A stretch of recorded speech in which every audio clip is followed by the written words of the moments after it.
Hola, ¿qué tal? Muy buenos días. Gracias por conectarse a esta sesión Bonjour informativa à tous. Merci de vous connecter à cette session d'information de la Société panaméricaine de la santé sur le COVID-19 dans la région des Amériques ce mercredi 20 octobre de 2021. Je suis Sébastien Oliel du département de communication de l'OPS et cette séance durera environ 1 heure comme toutes les semaines.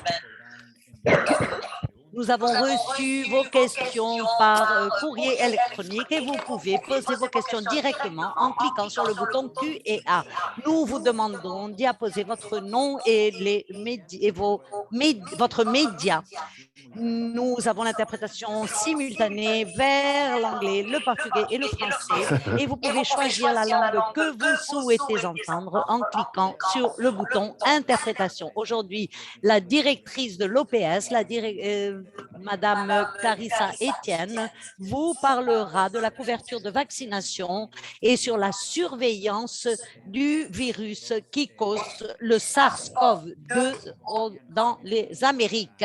Avec le docteur Etienne, nous avons le docteur Jarbas Barbosa, directeur adjoint de l'OPS, le docteur Ciro Ugarte, directeur des urgences sanitaires à l'OPS, et le docteur Sylvain Aldigueri, directeur des incidents pour le COVID-19. J'invite le docteur Carissa Etienne pour ses remarques préliminaires. Docteur Etienne. Merci Sébastien, bonjour et merci de nous rejoindre pour cette conférence de presse aujourd'hui. Cette dernière semaine, près de 817 000 nouvelles infections par la COVID et plus de décès liés, 18 000 décès liés à la COVID ont été signalés sur le continent américain. Les cas sont en chute libre en Amérique du Nord, même si nous avons vu des augmentations du nombre des hospitalisations dans les provinces orientale du Canada et une augmentation des décès au Mexique.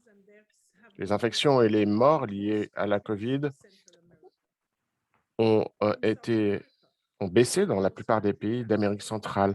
En Amérique du Sud, même si la plupart des pays observent des réductions en continu de cas d'infection et de décès, la Bolivie et le Venezuela ont signalé une augmentation des nouvelles infections.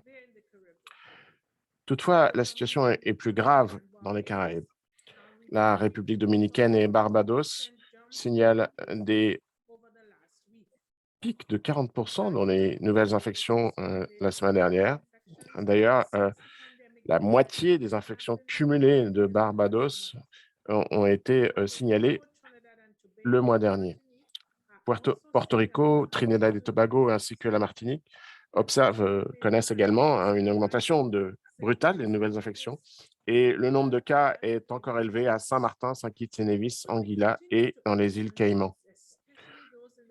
Nous exhortons donc les pays, surtout ceux des Caraïbes, à maintenir les mesures barrières et de donner la priorité à ces mesures pour contrôler la dissémination du COVID. Ces mesures, accompagnées par les vaccinations, une campagne le plus large possible, sont le meilleur moyen de contrôler ces épidémies. La bonne nouvelle, c'est que 41% des populations d'Amérique latine et aux Caraïbes ont un schéma vaccinal complet contre la COVID-19. 4 600 000 doses de vaccins COVAX vont être livrées à notre région à la fin de cette semaine. Donc, plus de gens vont pouvoir être protégés. Mais même si la couverture vaccinale augmente, nous allons continuer à connaître de nouvelles infections dans notre région.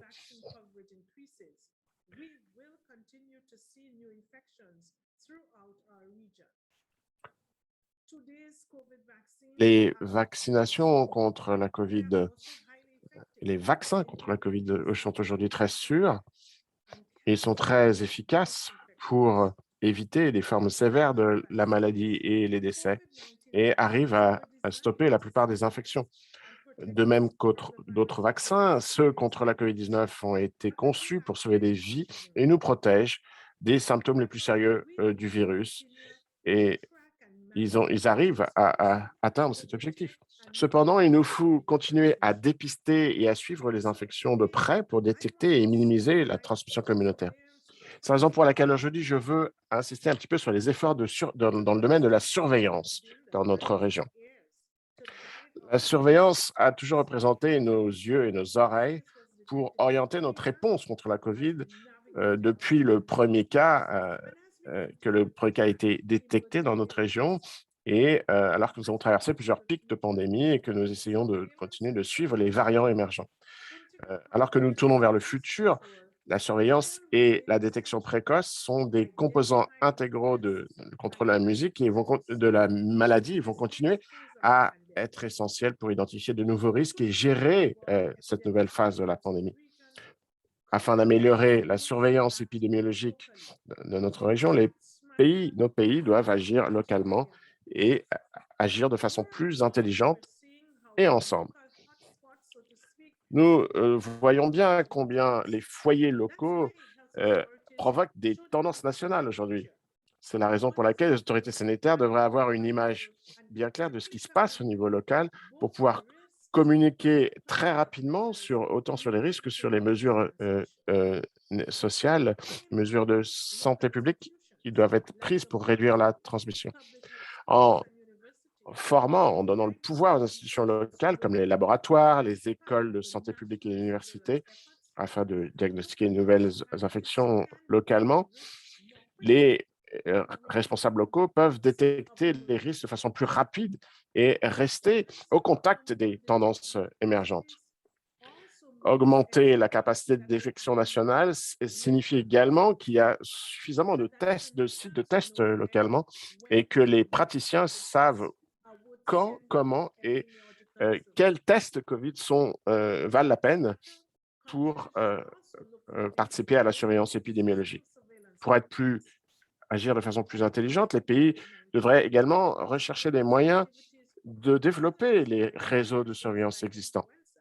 En intégrant ces activités de surveillance vers d'autres virus respiratoires comme la grippe, les pays peuvent contrôler les maladies de façon plus efficace et sur la durée.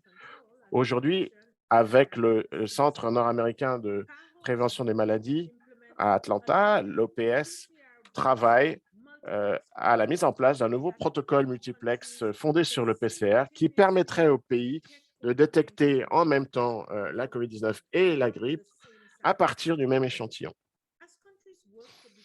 Les pays travaillent pour devenir autosuffisants dans leur réponse à la pandémie, mais cette nouvelle stratégie intégrée pour le dépistage aidera ces pays à développer leur effort de surveillance sur la durée.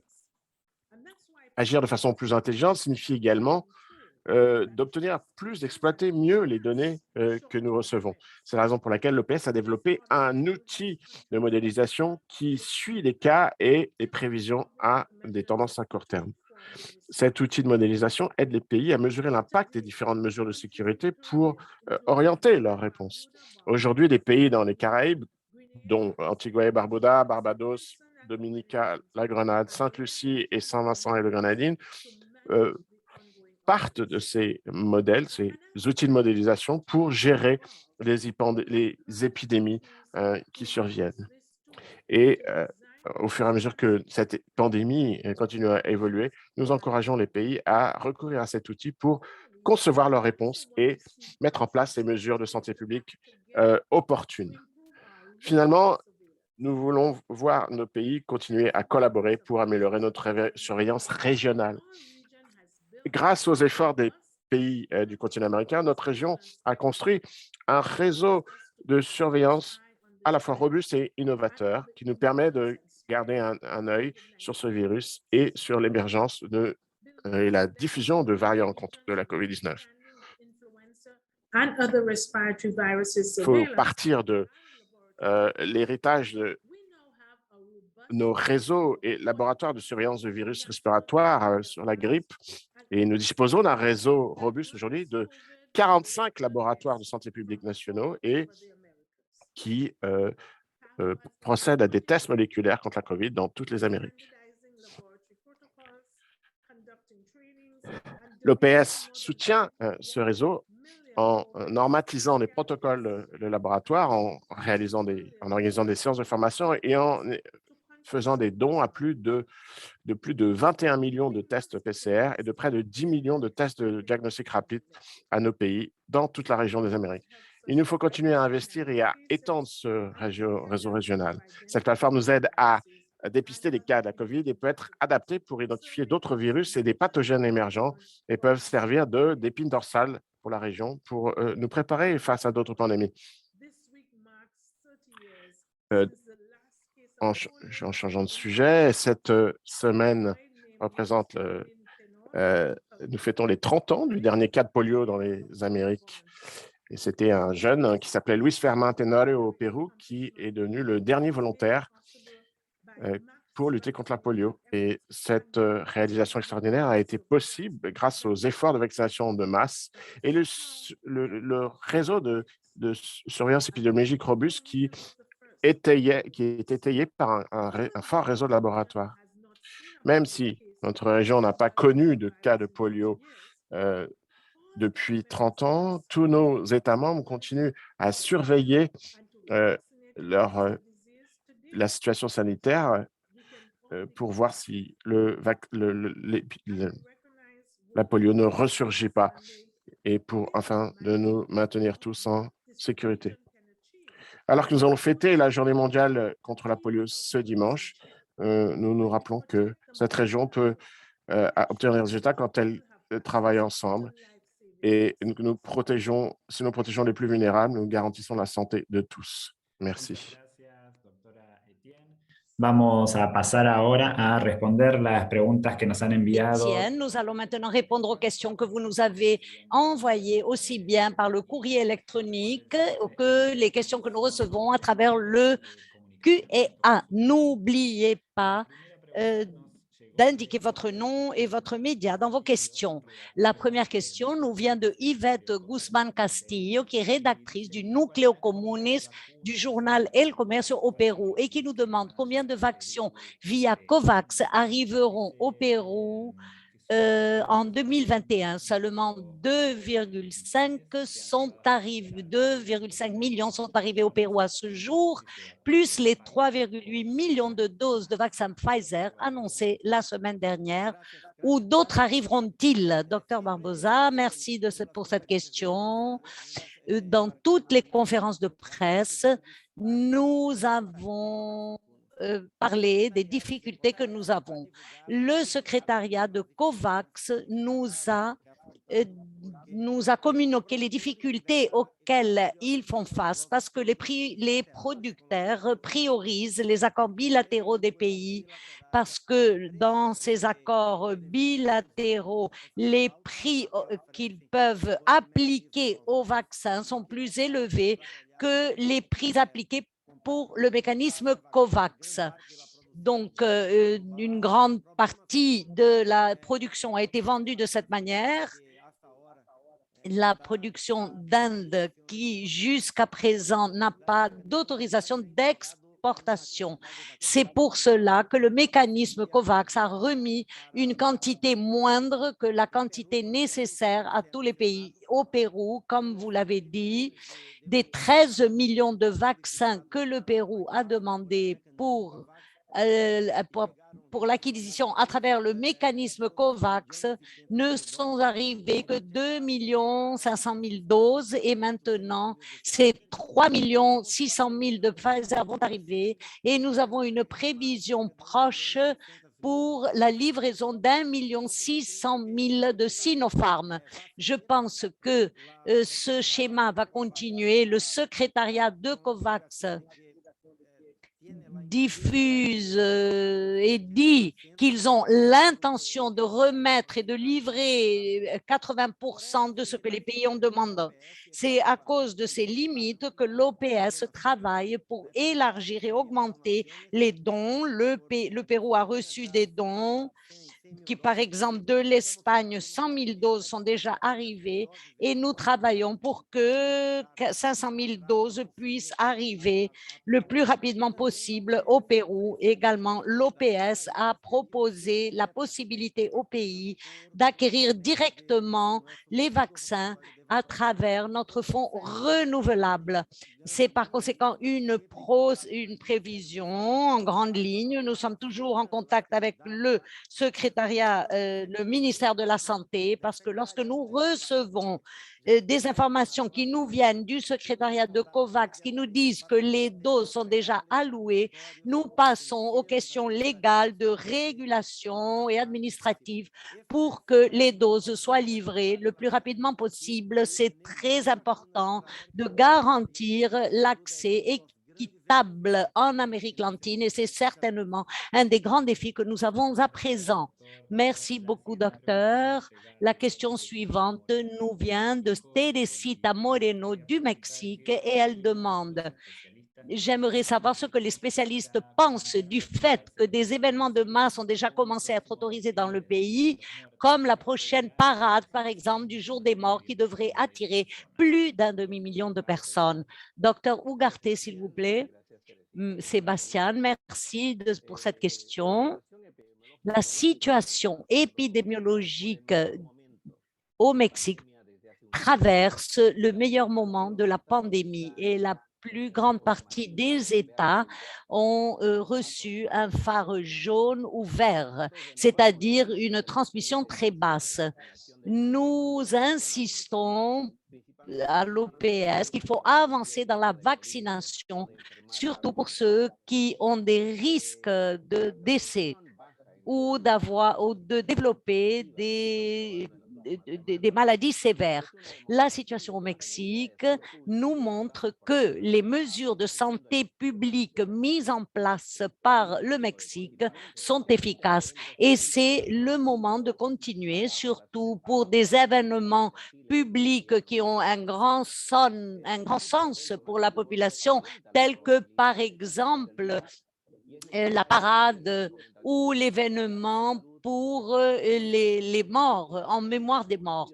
Donc, c'est important d'être attentif et de voir quels sont les risques associés. Parmi les mesures les plus importantes que la population doit conserver pendant ces jours, c'est d'utiliser d'une manière adéquate les masques tout le temps et essayer de conserver, de maintenir une distanciation physique et se laver les mains tout le temps. Donc, si vous avez une santé fragile ou si vous avez des soupçons que vous êtes en train de développer ou que vous avez attrapé un virus quelconque, n'y allez pas. Mais c'est quand même un défilé qui a lieu à l'air, en plein air.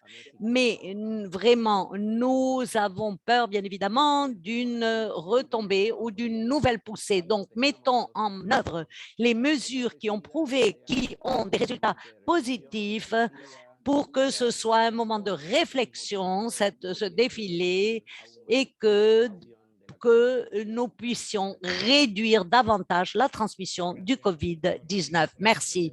Merci, docteur. La question suivante nous vient de Inès Capdevila de la Nation en Argentine et nous demande, et d'une autre question qui nous vient des États-Unis également, qu'il demande la proportion de décès en Amérique du Sud par rapport au total des décès dans le monde est plus élevée que la proportion de personnes infectées en Amérique du Sud par rapport au total des personnes infectées dans le monde. Pourquoi y a-t-il autant de décès dus au COVID-19 en Amérique du Sud? Qu'est-ce qui n'a pas marché? Demande Inès et Jason pose une question semblable à ce sujet. Docteur Aldigueri, s'il vous plaît. Merci pour ces questions. Si j'ai bien compris les questions, les journalistes comparent la proportion de cas de décès à la proportion d'infectés dans le monde.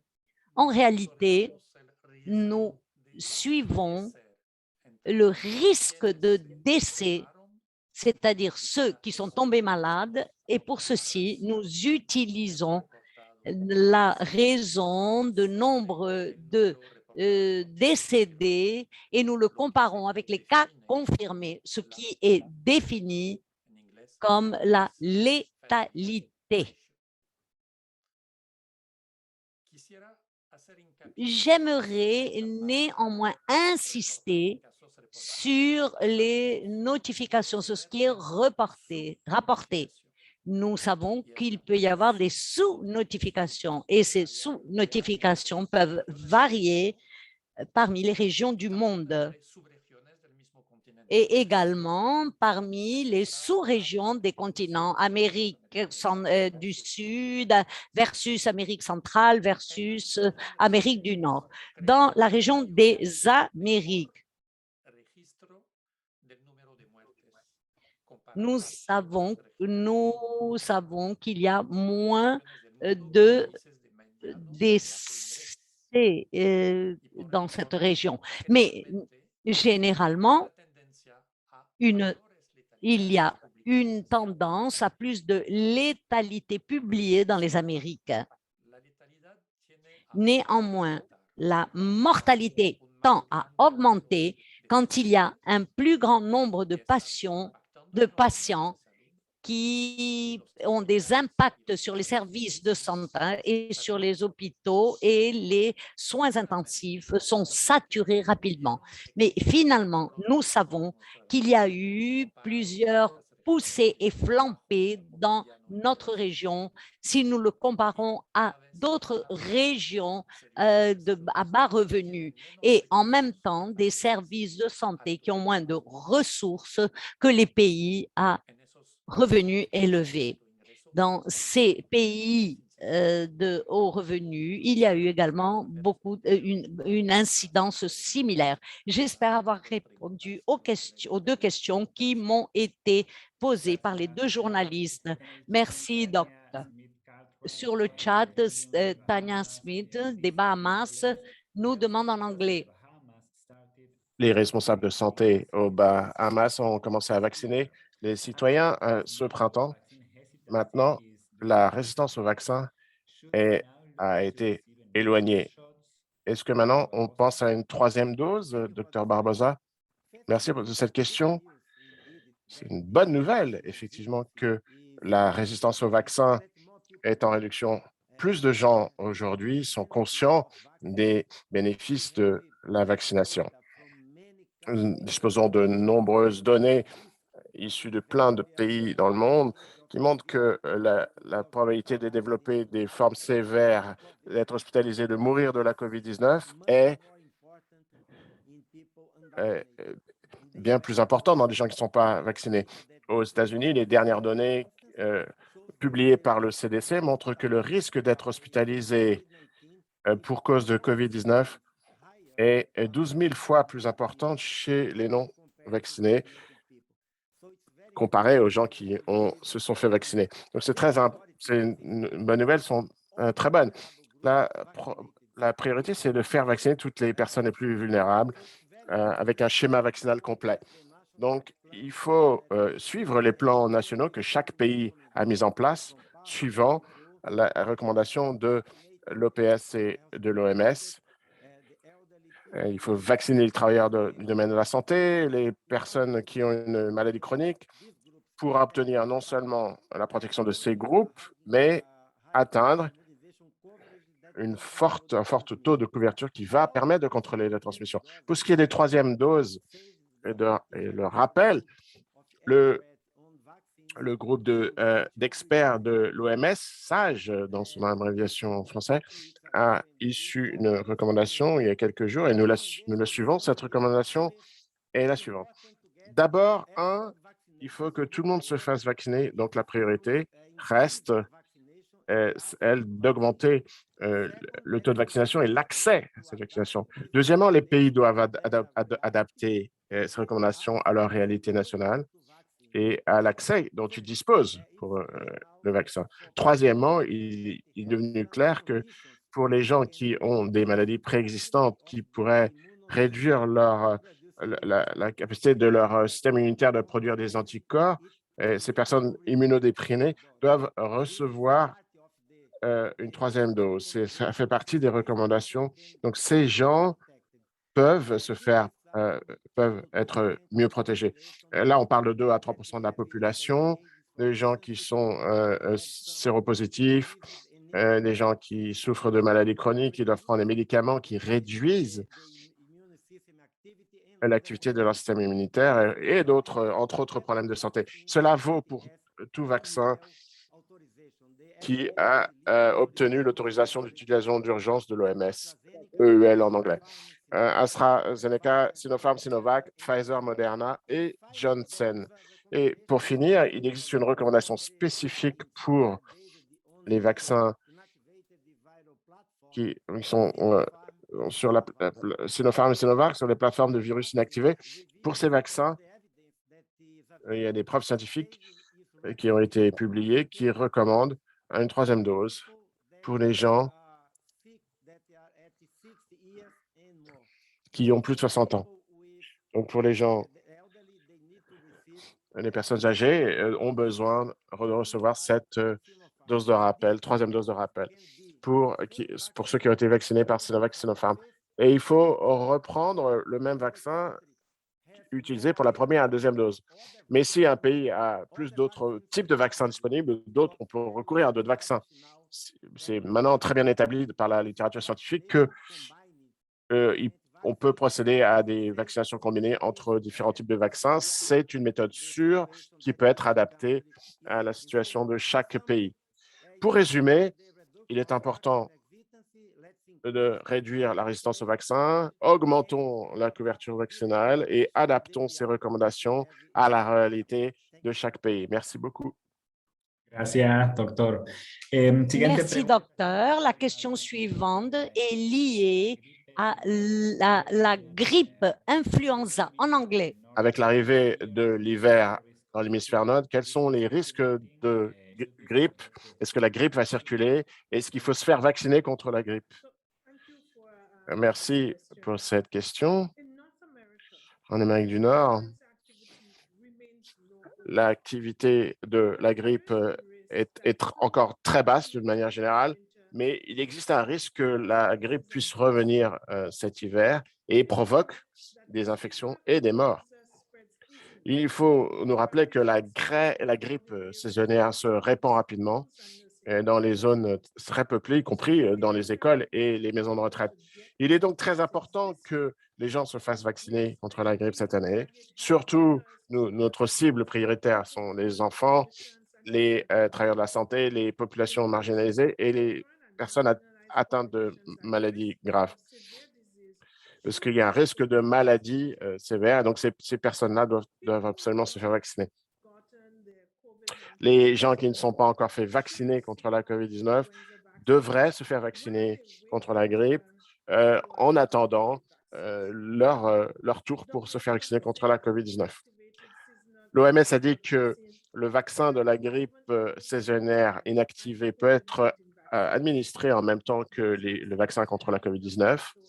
On parle des vaccins qui ont obtenu l'autorisation d'utilisation d'urgence de l'OMS. Donc, et il faut insister là-dessus, se faire vacciner contre les deux maladies est tout à fait acceptable.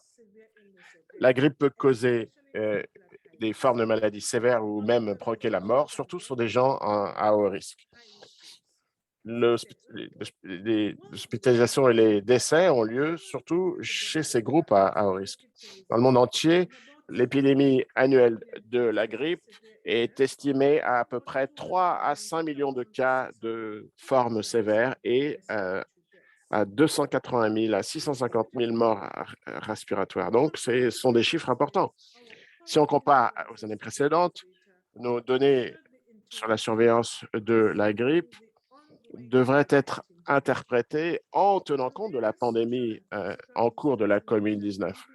Donc, les mesures de barrières mises en place par les États membres pour réduire la transmission du virus SARS-CoV-2 ont joué un rôle pour réduire l'influence de la transmission du virus de la grippe l'an dernier.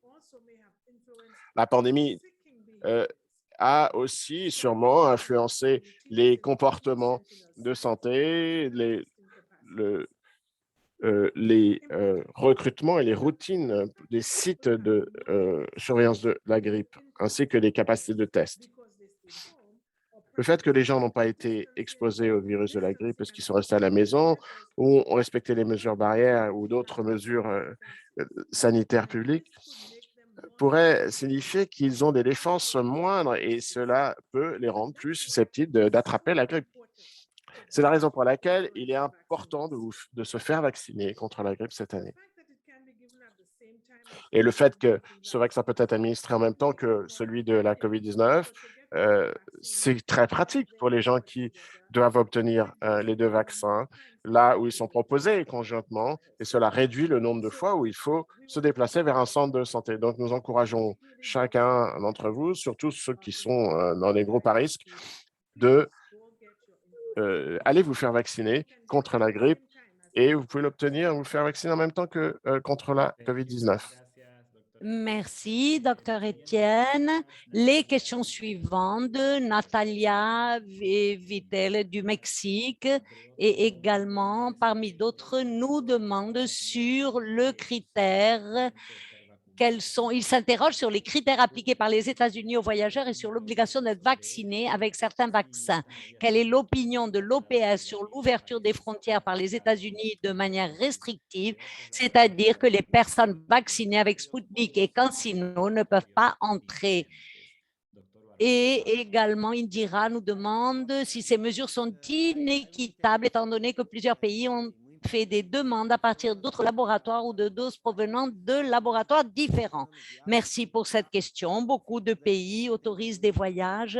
C'est une question très importante. Ou n'autorisent pas de voyage. Depuis toujours, l'OPS et l'OMS ont, ont averti qu'il ne faudrait pas utiliser des vaccins comme des barrières pour les voyages ou pour avoir accès au pays. Sans aucun doute, cela peut créer une espèce de discrimination en tant que citoyen des droits. Certains ont le droit à se faire vacciner par le vaccin autorisé et d'autres qui ne peuvent pas voyager à cause des vaccins qu'ils n'ont pris. Par conséquent, ce n'est pas la recommandation de l'OPS.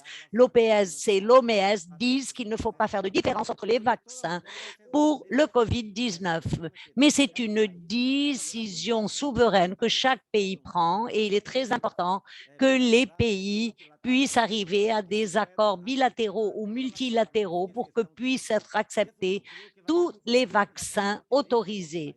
C'est important et c'est l'intérêt des pays parce que ça peut faciliter le tourisme, les affaires. Par conséquent, c'est une question qui intéresse la société. D'un autre côté, nous avons tout intérêt à ce que tous les vaccins puissent répondre à toutes les exigences, présenter les données à l'OMS et accélérer leur processus d'acceptation. Mais jusqu'à ce que tous les vaccins et les certificats de l'OMS, il serait important que les pays revoient et établissent des accords plus amples pour pouvoir faciliter les voyages et les affaires parmi tous les pays du monde. Merci, docteur.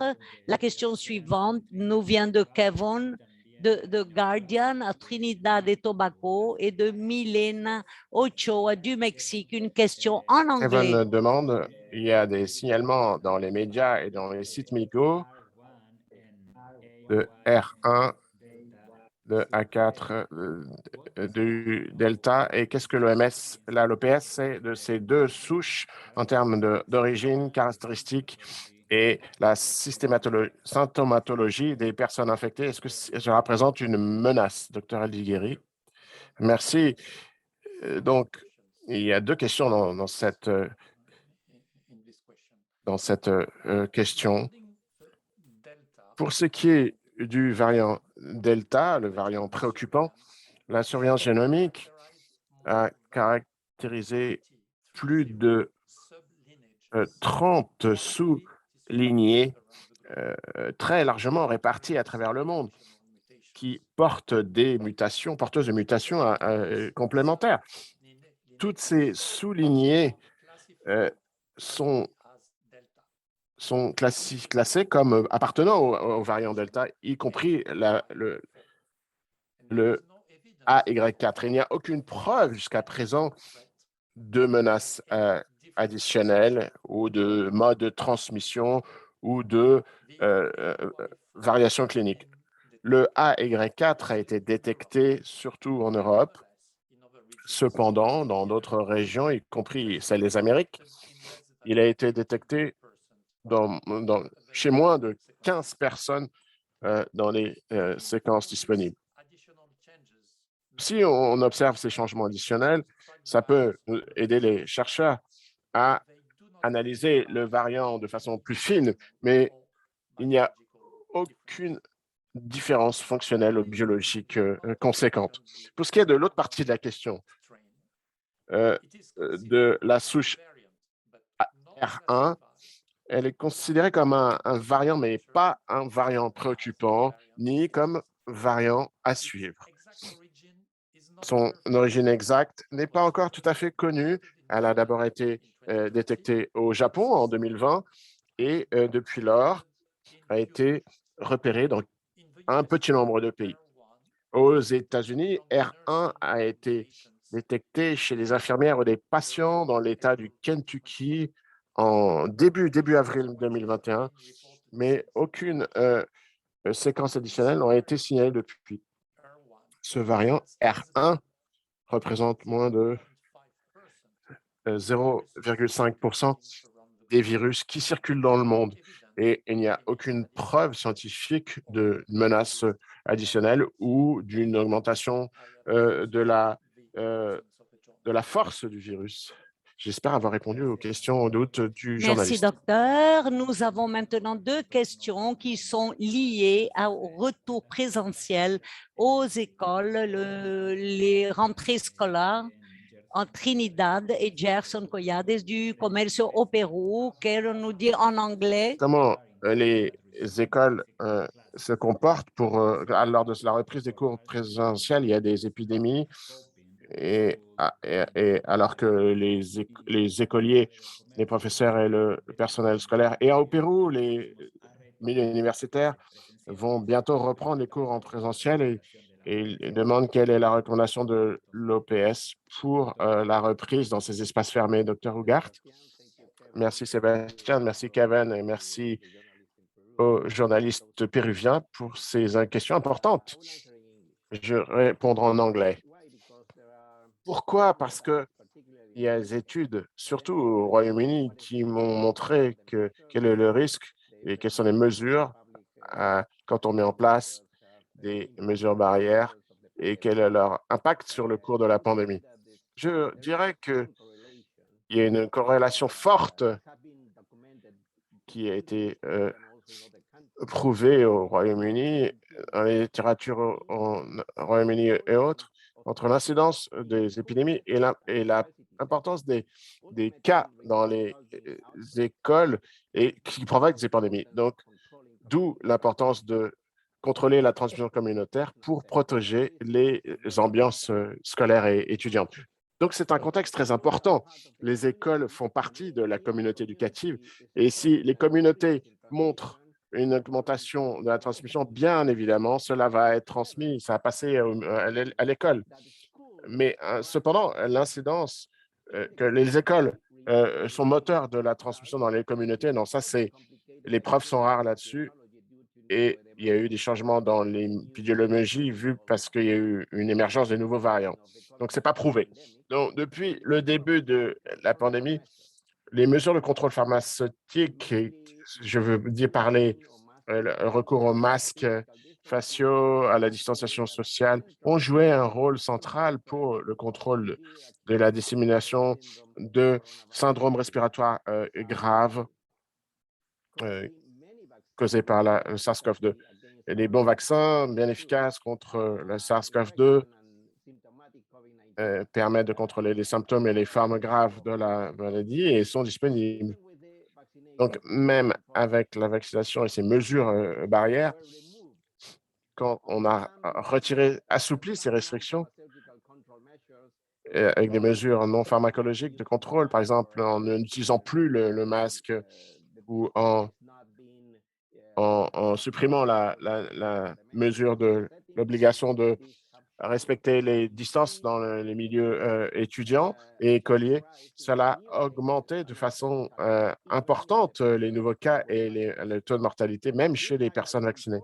Cela montre l'importance des mesures non pharmacologiques pour le contrôle de la trajectoire de la pandémie en dehors des écoles, mais surtout dans les écoles où il y a une proportion importante d'enfants ont moins de 16 ans. mais où la plupart des apprenants continuent à ne pas être vaccinés. Donc, il y a une réduction forte du taux de mortalité quand tous les collègues de la classe ont été renvoyés à la maison à partir d'un premier cas, une suspicion de cas COVID. Cela signifie que la surveillance active et le suivi actif des symptômes des écoliers ou des étudiants est hautement recommandé et est nécessaire. Et porter un masque et respecter la distanciation sociale, augmenter la ventilation ont un impact très positif sur la transmission, sur la mortalité. Pour résumer, les ambiances scolaires ou universitaires sont importantes. Si il faut mettre des mesures, prendre des mesures barrières dans les écoles et dans les universités, et cela a un impact important sur la mortalité des populations. Et pour terminer,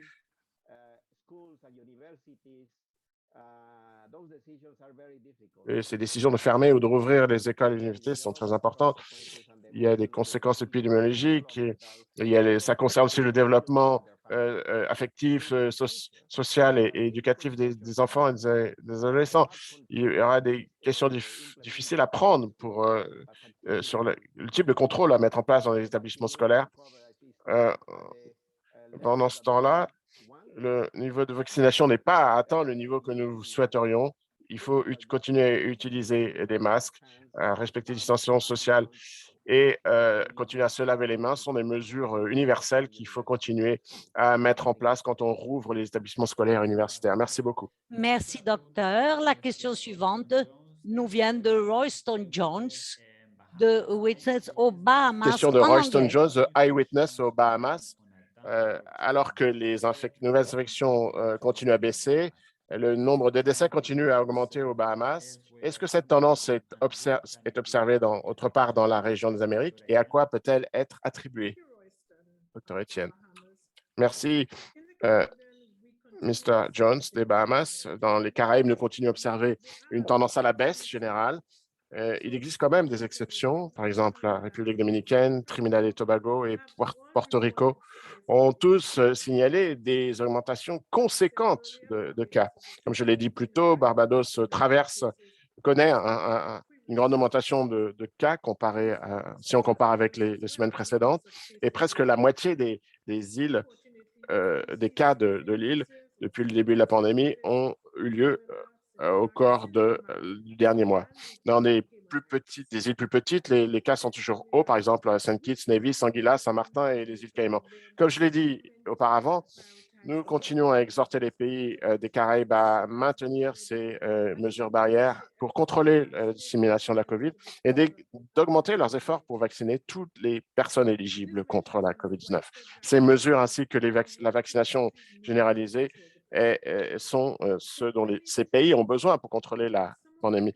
Cela mérite vraiment que certains de mes compatriotes des Caraïbes soient lents à accepter la vaccination contre la COVID qui est à leur disposition. Si vous avez des questions sur ce vaccin, demandez aux autorités sanitaires des bureaux de l'OPS dans vos pays ou lisez les informations sur notre site Internet. Il n'y a vraiment aucune raison d'attendre pour se faire vacciner. Et les vaccins qui ont été approuvés sous l'autorisation d'utilisation d'urgence de l'OMS sont sûrs. Ils sauvent des vies et vous protègent contre les formes sévères de la maladie. Et comme M. Dr Barbosa vous l'a dit ce matin dans une de ses réponses, donc faites-vous vacciner le plus tôt possible. Et en attendant votre vaccination, protégez-vous en portant un masque, maintenez la distanciation sociale, au moins un mètre des autres, ouvrez les fenêtres et évitez les espaces clos ou surpeuplés et lavez-vous les mains fréquemment. Et ce qui est le plus important, faites-vous vacciner dès que c'est votre tour. Et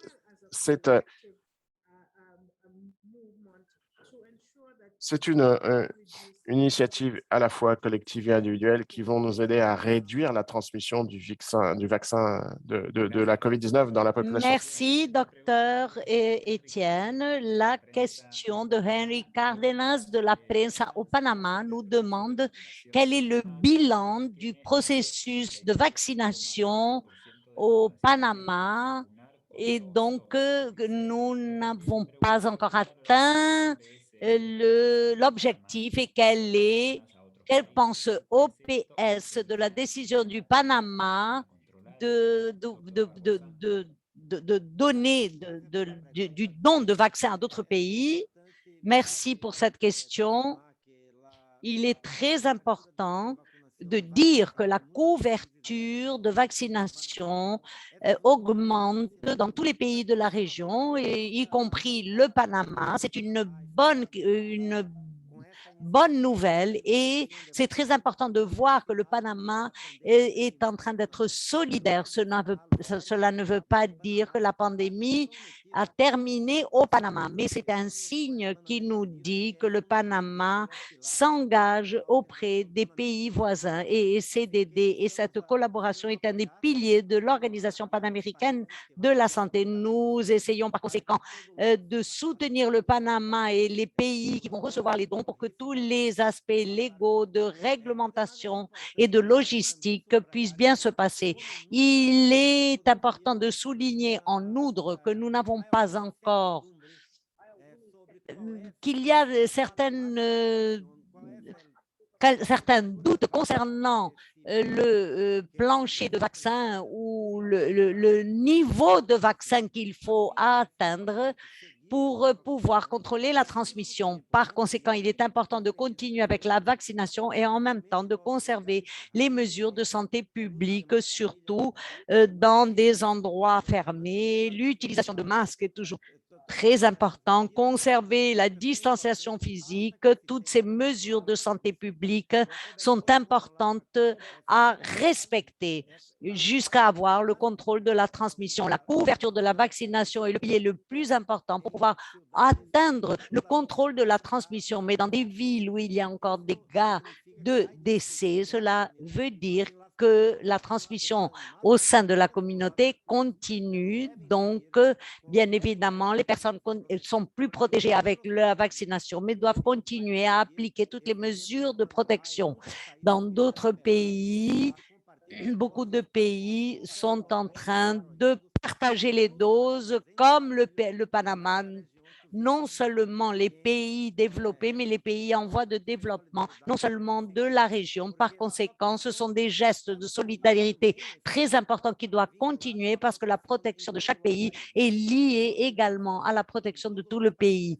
Si nous n'avons pas le contrôle dans tous les pays, aucun pays ne sera protégé complètement. Il est par conséquent très important de continuer avec ces gestes de solidarité. Merci, docteur. Nous vient de Sami Paola Martinez de Transparencia Venezuela et également de Violeta Villar du Panama. Quels sont les progrès réalisés en termes de gestion des cas de fièvre jaune et de surveillance épidémiologique au Venezuela dans le contexte de la pandémie? Docteur Aldigueri, s'il vous plaît. Merci pour cette question du suivi et de surveillance. Il y a 2 semaines environ, nous avons augmenté cette surveillance. Il est important de nous rappeler que le Venezuela est un des 13 pays endémiques pour la fièvre jaune dans les Amériques. Nous avons des cas attendus dans ces 13 pays endémiques. Dans le cas particulier du Venezuela, ces dernières semaines, les cas humains rapportés par le ministère du Venezuela s'inscrivent dans un contexte de cas de singes qui ont été confirmés dans des territoires du nord du pays. Les cas sur les humains ont été reportés dans un autre État. Il est très important de dire que nous nous référons à une transmission systématique. À partir de la mise à jour épidémiologique publiée le 13 octobre, nous n'avons pas reçu de notification de cas supplémentaires de fièvre jaune au Venezuela. Et l'événement précédent a biaté la détection de cas dans la région de Bolivar. Je voudrais dire qu'il y a une collaboration étroite entre l'OPS, notre bureau du programme régional à Caracas, et nos programmes régionaux basés à Washington et les autorités nationales. Cette collaboration pour renforcer la surveillance épidémiologique de la fièvre jaune chez des primates non humains, mais également l'aspect de la réponse. J'espère avoir répondu aux questions que mes collègues nous ont posées. Merci, docteur. La question suivante nous vient de Derrotale, Question de Steven de Cirillian San de Martin San en Martin. anglais. Avec l'augmentation des chiffres de la COVID-19 dans certains pays des Caraïbes, est-ce que vous pensez qu'il devrait y avoir un mandat vaccinal? Est-ce que vous pouvez répondre si oui, pourquoi? Sinon, est-ce que vous pouvez penser à une autre manière dont les pays peuvent contrôler ce virus? Merci pour cette question. Vous savez, chaque pays a une philosophie différente. Donc, il y a beaucoup de pays. Donc, l'immunisation, normalement, les vaccinations sont obligatoires pour la scolarisation.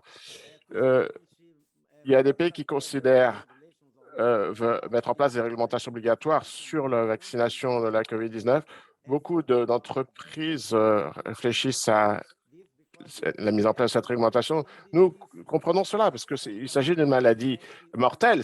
Il n'est pas acceptable que, comme il y a un vaccin disponible, beaucoup de personnes veuillent encore ne pas se faire vacciner parce que cette maladie peut contaminer la personne en question, mais c'est aussi une menace pour ses proches, pour sa communauté et pour le reste du pays. Donc, nous comprenons cela. Nous ne pouvons pas recommander une obligation parce que chaque pays est souverain dans ses décisions sanitaires. Ce qui est plus important, c'est de comprendre ce qui se passe. Parce que faire passer une loi qui va être obligatoire, peut-être ne sera pas suffisamment efficace pour convaincre les gens qui sont réticents à se faire vacciner. Nous sommes d'avis que la meilleure mesure qui peut changer les choses, c'est d'essayer l'identification des groupes qui résistent au vaccin et comment on peut les atteindre et les convaincre, si c'est à travers l'information fondée sur des preuves scientifiques, comment on peut faire en sorte que les infirmières et les médecins qui sont pourtant bien informés et qui sont et ce sont les premiers auxquels les familles demandent des informations. Donc, il est important que illusoire de penser qu'une mesure simple va résoudre un problème complexe pour lequel il faut identifier les causes ou les barrières véritables et où résident les doutes pour pouvoir y répondre. Il faut également établir des stratégies de communication et une mobilisation, des stratégies de mobilisation pour faire en sorte que les médecins, les scientifiques, la communauté scientifique et universitaire, les civils, les infirmières, tout le monde, parce que ce sont des gens qui jouent un rôle très important de conviction pour convaincre les gens à se faire vacciner. Parce que la pandémie est très complexe parce qu'il y a beaucoup de facteurs politiques, des débats. Donc, il faut appeler les hommes et les femmes politiques à ne pas utiliser politiquement cette vaccination parce que chacun et chacune doit partager l'information dont nous disposons. Et ces informations nous disent très clairement que le vaccin a un rôle fondamental dans la protection des gens. Il s'agit d'un vaccin qui est employé dans de nombreux pays avec dans des pays qui ont un réseau de surveillance excellent et qui disent que ces vaccins protègent de la COVID-19, ce qui permet de sauver des milliers de vies. Et ce vaccin constitue le meilleur moyen de relance de l'économie et de résoudre beaucoup de problèmes que cette pandémie a causés. Donc, il est important de penser à une réponse globale pour répondre à la résistance au vaccin, parce que cela peut retarder le contrôle de la transmission ou l'empêcher dans un pays, malheureusement, contre cette pandémie si grave. Merci, docteur. Nous arrivons à la fin de notre séance d'aujourd'hui. Et la question suivante nous vient de Marga Pares du journal Mediodía à Porto Rico. Elle nous dit que le taux de positivité de COVID à Porto Rico est 2,9. Il y a peu d'un mois, on était au-dessus des 10%, ce qui représente une baisse considérable. Nous avons eu un scénario semblable à d'autres moments où nous avons vu une baisse des contagions, mais nous avons eu des retombées et qui ont repris rapidement. Et je voudrais savoir qu'est-ce que les autres pays ont fait pour conserver les taux? Merci de cette question. Je vais répondre en anglais. Laissez-moi vous dire que nous sommes vraiment contents quand nous voyons que les taux de cas et de positivité chutent dans certains pays, puisque cela signifie que nous nous rapprochons du contrôle de la pandémie de la COVID-19. Et les mesures les plus importantes que nous pouvons prendre, c'est de suivre et de gérer ces infections de près au niveau local, comme nous l'avons dit, d'ajuster nos mesures barrières et de santé, mesures sanitaires publiques, et d'augmenter le taux de vaccination de nos populations. La semaine dernière, dans mes remarques, j'ai détaillé certains des scénarios que les pays vont rencontrer en fonction de la mise en place de mesures barrières et de leur couverture vaccinale.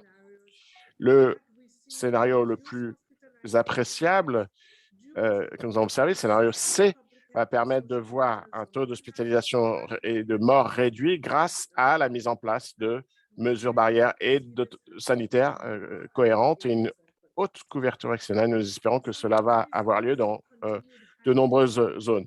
Dans certains pays, nous continuons à observer des forts taux de transmission communautaire à cause d'une basse couverture vaccinale et de mesures insuffisantes, mesures barrières insuffisantes. Dans d'autres pays, d'autres pays pourront connaître des flambées périodiques de transmission quand les mesures barrières et sanitaires ne fonctionnent pas bien ou si le taux de vaccination chute. Comme nous l'avons relaté à nos organes de gouvernance, la suppression de la COVID-19 sur le continent américain continue à exiger une réponse globale de notre part, avec des services de santé publique qui agissent sur la durée, avec des mesures barrières, avec des opérations de vaccination ciblées et des initiatives pour contrôler les épidémies, comme la détection précoce, le dépistage et l'isolation. Donc, même aujourd'hui, il faut répéter ces choses-là plusieurs tours. C'est la raison pour laquelle les mesures barrières et sanitaires doivent continuer, même si la couverture vaccinale est acceptée et existe. Et une planification continue des services de santé sont toujours critiques pour le contrôle à moyen et long terme de cette pandémie.